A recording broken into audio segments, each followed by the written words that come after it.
What is up, guys? This is Misfit. Welcome back to OverTakes. Today, we have a lot of stuff to talk about. There's been quite a few things that happened especially in the last day or so. You guys are getting this on Friday. It's Thursday night.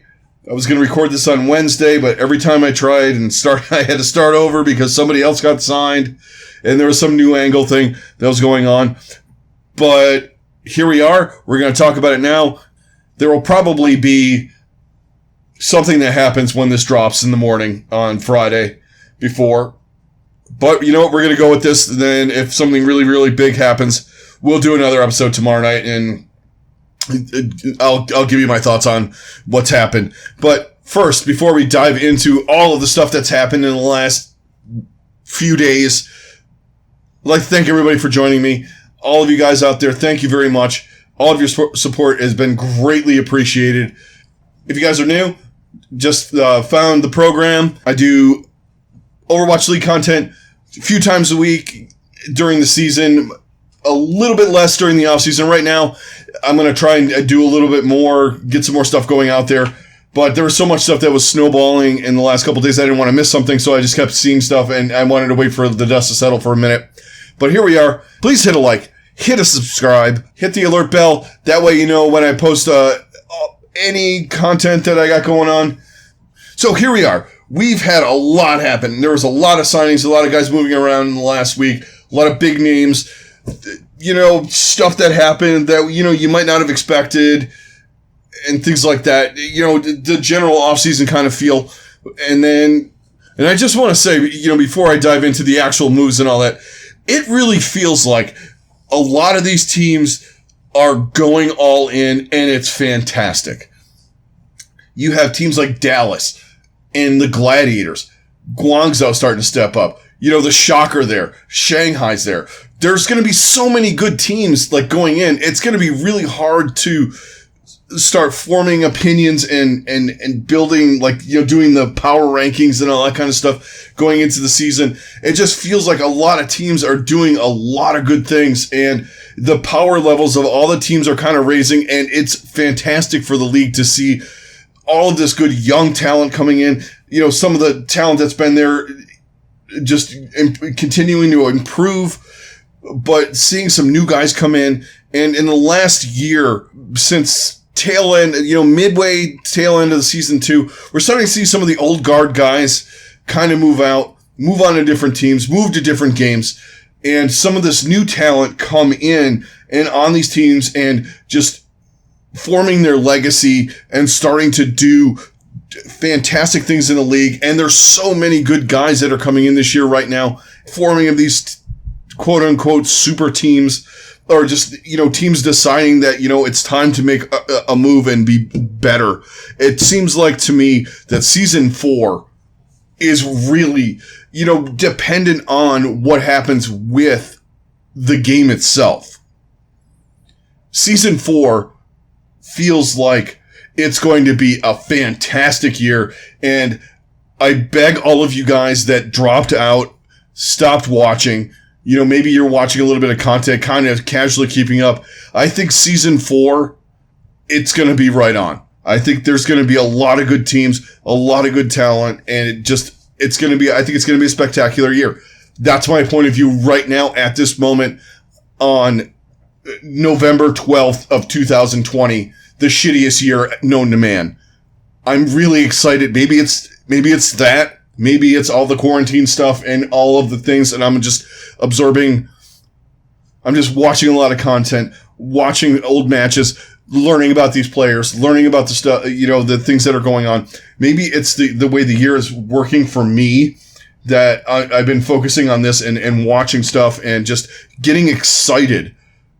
And I hope to God it does not start in April. It's going to suck. Because I just want these teams to get their stuff together and get going, and we can see how good these teams really are, because it feels like a lot of these teams are doing such good stuff and building these, the core of their teams around these great players. And I'm just super excited. That I just all day long I've been seeing these moves and going, oh my God, this is so awesome. My team is sitting on a couple of players, and I'm getting anxious. I'm not going to lie. Mayhem fan, I'm anxious. As a Mayhem fan, I'm anxious. I know some of you other guys out there are Mayhem fans too. Just, we got to wait it out, see what. I know Albert has been doing a great job. I watched some of his stream last night where he's doing a Q&A thing talking about, general manager stuff, players. People were trying to get info out of him. He didn't say anything except for someone said, is this going to be a handsome team? And he said, oh, very handsome. And the only thing I can think of is the handsomest player in Overwatch, which is Fissure. So, and Fate had left. So, if we're getting very handsome, I don't know if I'm ready for Fissure on my team, but I'm ready for Fissure on my team. Anyway, I'm just throwing that out there because he said he wasn't done last year and he went to Vancouver and then that whole shit blew up during the COVID thing and all that. But all right, so we're going to just break it down by team because a lot of teams have made several moves. So I'm just going to go down by the teams that, not all the teams in the league. We're not going that far. We're going to go team by team that I have on this list that I made up of who made moves in the last 4 or 5 days that have been really, really relevant. And I'm not talking about some of the other side moves and this and that. I'm going to start off first with Boston. It's not a gigantic move, but they brought in IM37. I think that's a good move. I think he's a good guy for them. I think, obviously they don't go high budget. He's got a lot of skill. He did some really good things in contenders. Yeah, last year was kind of a weird thing, but it was the GOAT season. I don't contribute that season anything unless you were a Reinhardt or a Zarya player or potentially one of the supports of Brig player and you were really good. I don't equate a lot of the stuff that happened 2 years ago at this point as anything. To me, it's an anomaly of a year. It was a weird meta. They didn't want to do anything. And then when they finally did anything, the year was pretty much over. So I think it's a good pickup for Boston. I think he's a great DPS player for what they want. Someone with infinite potential that they could coach up, that they could move on to another team and do whatever they do, make money, however they run their team as a farm system. I think it's a good move. I can't say that I was impressed with him, but I wasn't not impressed. I thought he was decent. I thought he had potential, and just the metas and all that stuff did not work out. And Toronto was kind of a dumpster fire after stage 1. And here we are. Okay, next on my list, we have the Washington Justice made another good move, potentially. They picked up Jerry after Boston released him. Jerry, I think, is really good. But I am going to say this, I am not going to play him in place of Decay. Play him alongside of Decay in certain metas when you have to run a couple of hit scans? Sure. I don't think he's a carry guy. He's a carry on a bad team. He is one of those guys that I think shines on a bad team as a superstar and looks way better than he is. I think he's good. I think he's Overwatch League caliber.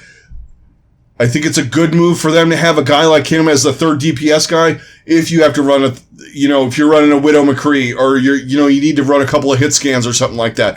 He's a good guy to have in there. I like him in the mix. Plus he's fun. He became kind of a meme with it, because his name is Jerry, mostly Sideshow and Bren just screaming Jerry in their English accents. It made it fun. Next up, we're going to talk about... All right, let's talk about what Guangzhou's done in the last week or so. Okay, so they released a bunch of players, and then they picked up... This week they picked up Kariv and Mondu to solidify their support line. I think this is a really good move. I like Shu a little bit better than Kariv on multiple heroes. Kariv is a fantastic Ana. Sleep darts, all that kind of stuff. He's really, really good. His Zen is above average to very, very good. He's not on Shu's level with that, I don't think, but I think it's a really good move for Guangzhou. But they didn't want to sign Shu, or whatever happened with that. Shu moved on to the Gladiators, decided he wanted to go with them. They offered him more money or whatever happened, which we're going to talk about in a minute. and Mondu was released by the NYXL. Didn't really get a chance. Anamo's a top-notch, top-level main support. So throwing Mondu in there, I think they thought maybe they could have a successor. I think Mondu's really good. I think they're going to be a good pair. I think overall it's a lateral move from Shu and Chara. Mondu being a little bit better than Chara and Kariv being not quite as good as Shu. I think this is going to be a good support line, though. I think it's really, really good. I think with where the direction that they're going in, they have Krong, Mondu, Kariv, nice veteran presence with Kariv, been in playoff games, all that kind of stuff. He's level-headed. He's a good dude. I think it's a guy that they needed on this team, a leader, and I think Kariv can be a good leader. And I also think he's someone who keeps it light, keeps everybody, it keeps the tension down. It's a good guy to have around. And you throw in Eileen and then whoever they pick up next. I think this is a fantastic move for them. And however they split the league, I said it before, I really want them to do a 2-bubble system with the Pacific and the Atlantic system instead of doing the APAC NA thing. I think it would provide better play. But however they do it, they're going to be in contention with this support line. I think it's going to be really good depending on what they do with their tanks. I mean, their main tank, Krong, is fantastic. So this is a great start for a team. See, guys, this is what I'm talking about. We haven't even gotten into the meat of the whole thing today with the moves that teams have made. And we're already going, okay, this team's better. Or, they were good last year, but in certain aspects, they're better. Their game is still really high. It's fantastic. Next, all right, let's talk this. We're going to go with a team releasing some players this week that was kind of shocking to me, but kind of in that I'm not surprised realm. So Philly released Ivy, Fury, and Sato. I was a little surprised that they released Sato. I thought they would keep him and Mono. Yeah, all right, Mono can play a lot of different things, but Sato has a different play style. I thought maybe they would keep him along, but, he could have other places to go. A lot of people are kind of thinking Florida.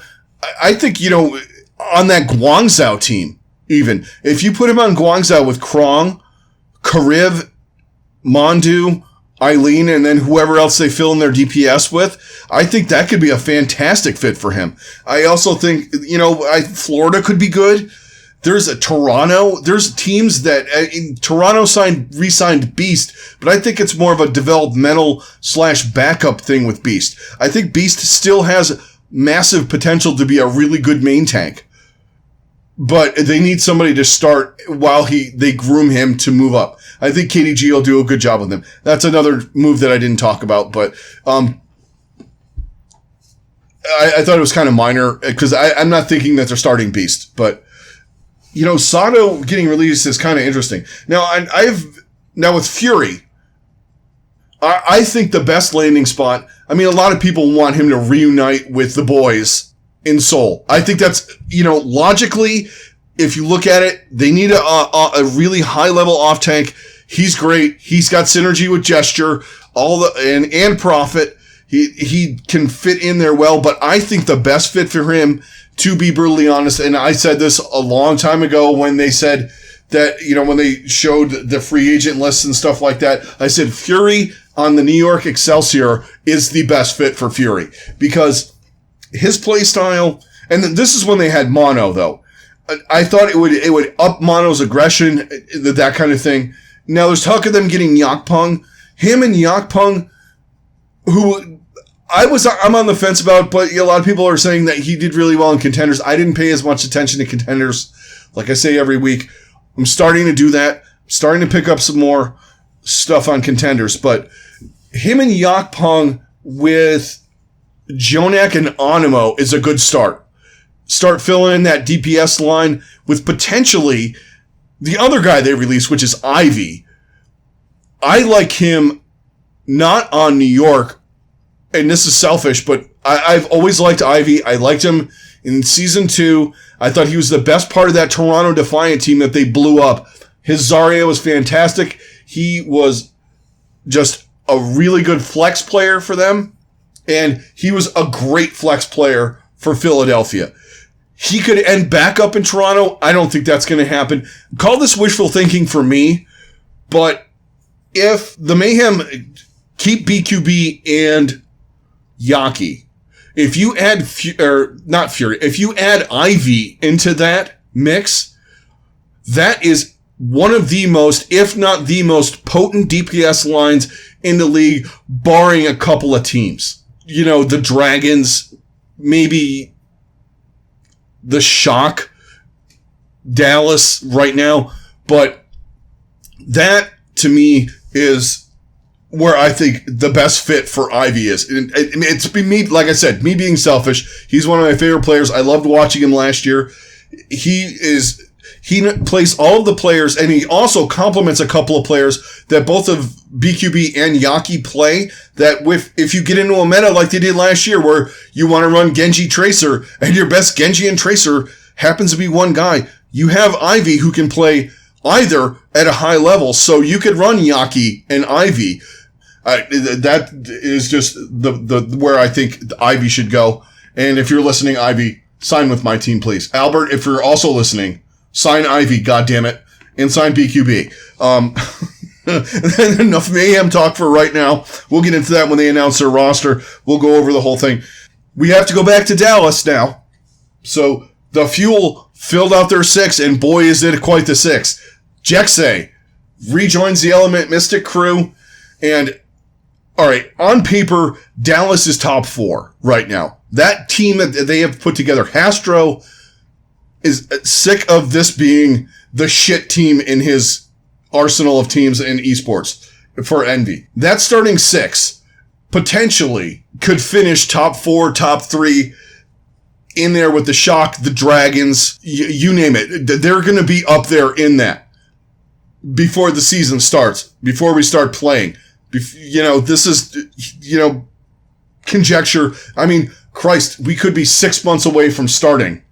So, or 5 months away.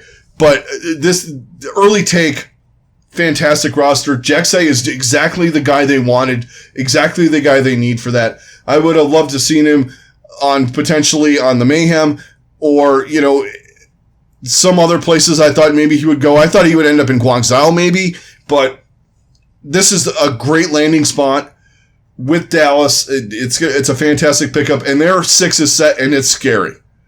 Now, let's move on to the next scary 6 that we have. So the Gladiators this week have rounded out their roster, filling in the 3 holes for their starting team. They've picked up Muse, Shu, and then today, I had to back up and do recording. They signed Moth from San Francisco. Now, the Moth Shu thing, that was a rumor that was floating around, and a lot of people were like, yeah, all right, Shu, I could see that. Moth isn't going to leave. I was one of the guys that said, I don't think Moth's leaving. I said, in fact, on the last episode, I'm like, hey, you can get your bag and the sunglasses, too. I mean, I'm going for the whole set. Might as well, but you know what? He wants to try something new, go to the Gladiators, and right now, the Gladiators are scary. Muse, fantastic signing. He was someone that people were talking about. Halo was saying going to the Mayhem. Did not go to the Mayhem, went to the Gladiators. So right now, the Gladiators, their starting 6 is Muse, Space, Shu, Moth, Mirror, and the DPS are Mirror, Kevster, and Birdring. My God, man. If they don't win this year with this team, I know a lot of people have been disappointed. They overperformed in year 1, and we can even say they overperformed in year 2. Last year, they should have been better than they were. But with this team, these guys better finish good, because this roster is insane. I'm going to say every team's in the top 4. It feels like today. But the Gladiators look so good on paper. So right now, I mean, just looking at teams that have been signing players and announcing them, you have the Gladiators, upgrades everywhere. You have Guangzhou, lateral move in a way, in the support line, still really good. Dallas is up their game. There's just teams all over the place are raising their not raising the bar, just raising the level of skill on their team. That's 3 teams that weren't in the mix last year. Gladiators were to an extent, but they just couldn't get over the hump. They couldn't beat teams like Florida. They couldn't beat teams like Paris and on and on. You have 3 more teams in the mix now. Now you add in the Dragons sign Fate. Okay. Now hear me out on this. A lot of people are saying it's a downgrade. I don't think it's a downgrade. I think Fate is really good. And if you look at when Fate was at his best, when he got the call to go to the Korean World Cup team, it was playing with Moon, who is now the coach of the Dragons. I think him and Moon have a good communication system. Whatever it is, they work really well together. Moon knows how he plays. He likes the way Moon coaches. There's a whole synergy going there. And you don't think that stuff works. Look at football or basketball or whatever. You know, Michael Jordan and Phil Jackson, Tom Brady and Bill Belichick, Dan Marino and Don Shula.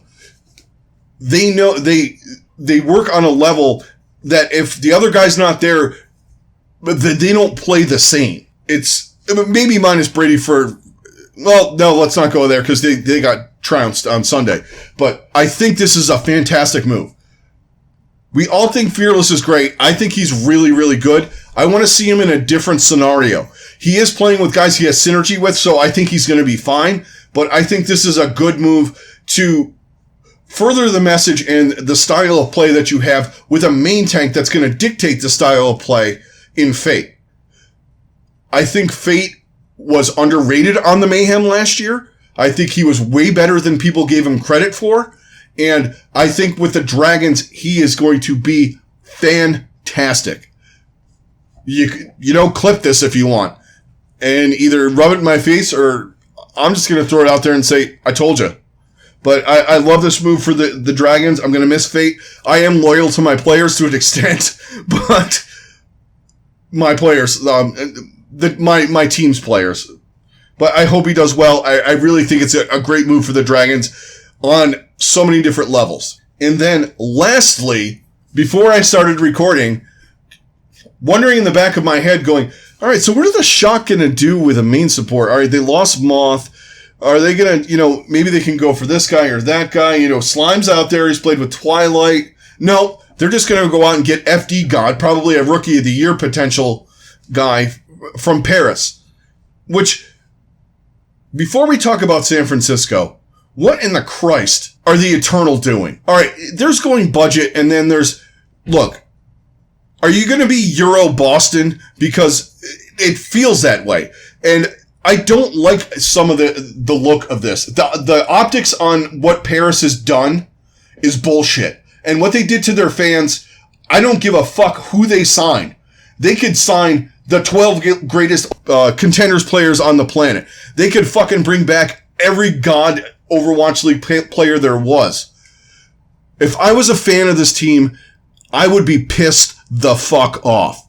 They sold off every good player, every marketable player, and every French player that they had.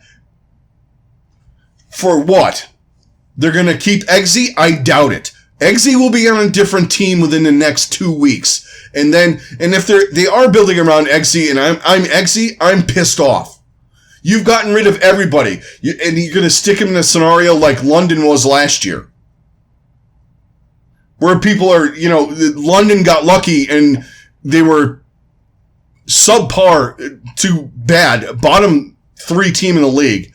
But because they were in APAC, everyone gave them a pass, more or less, where I didn't. I thought Glister was the only thing that was decent on the team.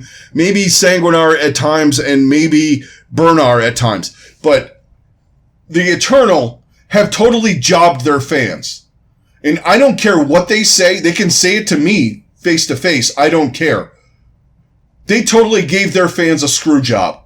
They built this team last year and said, oh, look at, we're great. We're going to be a great team. I understand there are financial things and all this shit going on with COVID, but you just totally said, fuck this, we're out. And it's bullshit. And if I'm a Paris fan right now, I'm burning my jersey. I'm sorry. I'm going full-on Cavs fan when LeBron left for Miami. I am setting it on fire. I mean, maybe in 3 years, Eggsy and Sparkle come back and take him to a championship. Shit, they have the same colors as the Cavs, so maybe it's going to happen. But I doubt it. Now let's go to the team that actually made the good move in this. The Shock. So everyone's going, oh, maybe the Shock are going to take a downturn. So they let Moth go, who is God tier, for another God tier main support. I think it's a lateral move, if not controversial, hot take, slightly better. Younger, a little more aggressive. I think he fits into some of the play style. You know, like Moth was the calming voice, but this dude takes the Lucio to a different level than Moth did. And, you know, you gotta trust the crust. Because he saw something in this guy that we all saw. And obviously Paris made everything available to all these teams. He is going to fit in great with this team. I think his attitude, the way, you know, he's aggressive. He's just a perfect guy to stick into this. Where you're going, you know, you're trying to figure out the scenario and they found the perfect fit. Potentially. We're going to go potentially because, you know, we're in November and we could be starting in April. But barring anything else, those are all of the moves. Got a little hot on the Paris Eternal, but you know what? They deserve it. And I don't care what they're throwing out the same. I'm still going. They're throwing out the same lines that other teams did. You're not going to Valiant this, okay? You're not Valianting this where Valiant said, hey, trust us, we know what we're doing. You got rid of your coach that was as good as Packing 10. Anyway, enough on Paris, but that's going to do it for this one, guys. I had a lot to say. There was a lot of things going on, and I'm sure there's a lot more to come because remember that tomorrow is the day that a bunch of contracts are going to expire, or which is today when you guys are listening. So I'm sure when you're going to be listening to this, there's a lot of big guys like Jonak, some other guys in NYXL, some other guys on Florida, I believe a couple of guys on the Shock, some guys on the Dragons. There are guys that got the Chengdu. There's a lot of guys that have the November 13th date. So keep an eye out on social media. It could be another wild day. But that's going to do it, guys. Thanks a lot for joining me. All of your support's been greatly appreciated. We're having a lot of fun with this right now. It's just been a fun week just seeing who's getting picked up where. Once again, thank you for your support. Everybody that's new, thank you for joining me. Thank you for tuning in. All the socials are down below. I have a Discord channel. I am going to do some streaming at some point. I might do some... I've been really into playing Ark a little bit, so I might do some Ark streaming and talking a little owl with you guys if you want to join in. But other than that, thank you very much. This is Misfit. I'm out. Everybody stay safe. Have a good rest of your day, and I will talk to you on the next one.